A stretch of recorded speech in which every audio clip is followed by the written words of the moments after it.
Beware the internet experts. And I include myself in that.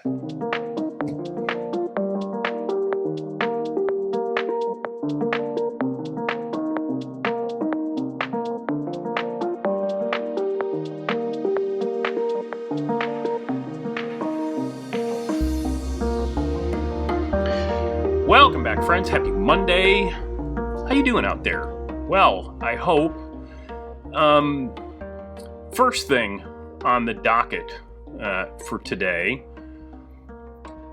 up until, recently, and by recently I mean maybe the last couple of years, it was unusual for me to read a book cover to cover. Much less read the same book more than once.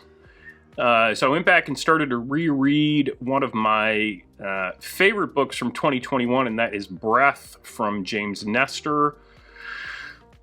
If there were a sensible yet adventurous reading list, maybe there should be, it would certainly be on that list. It would be probably within the first one or two books on that list. So I'll put a link down in the description if you haven't read it and you're interested in checking it out. It's a good one. Pretty amazing, actually. The second thing is I get emails on occasion, phone calls less so, but questions, let's say. And it's flattering, I guess, for, somebody who doesn't know me, and the only exposure they have to me is watching these videos, to think that I have something of value to offer, or, an opinion that's worth listening to.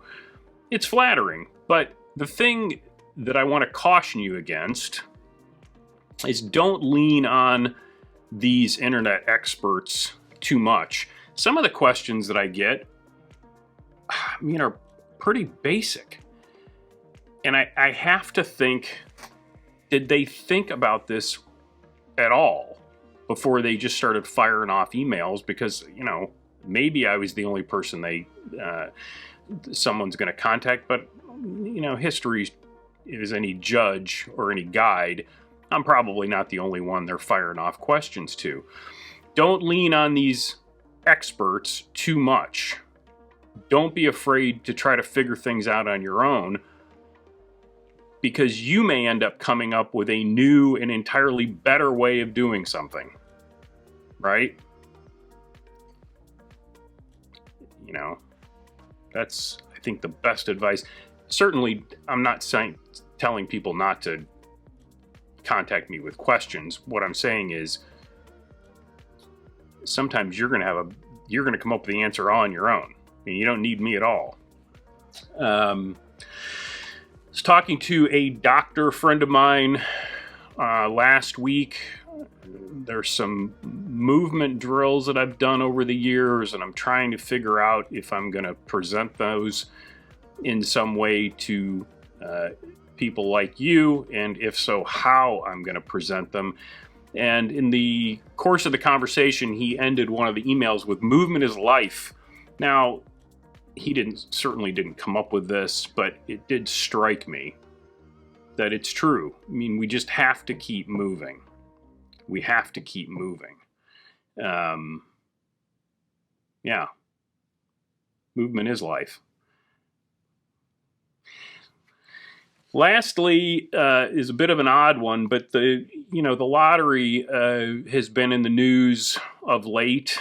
What was it, last week or the week before that? The Powerball jackpot was like $1 billion. Florida Mega Millions was up to like $900 million. I don't play the lottery. Historically, I don't win things like that. Even little fundraising raffles where you get you give them $20 and you get a line of tickets and they put them all in a bucket. I don't ever win anything in those things either.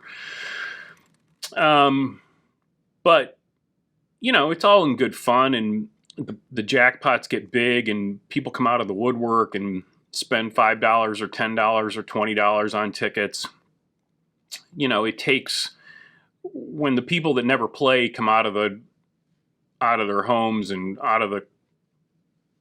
and start playing, it takes what are very long odds and makes them astronomically long, but never mind. It's all in good fun. But I think for a lot of people, it's all in good fun. And for other people, it's a little concerning. And it made me remember or think of the Kurt Vonnegut and Joseph Heller story. I know I've told this before, but bear with me. I'm going to tell it again. So Kurt Vonnegut and Joseph Heller wrote Catch-22. They're at a party in New York somewhere, some hedge fund guy. And Vonnegut looks at Heller and says, you know, our host probably made more money yesterday than Catch-22 has made in the entire time it's been in print. And Heller said, that may be true, but I have something he will never have.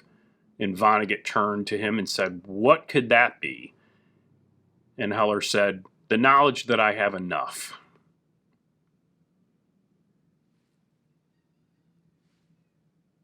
I hope something good happens to you today.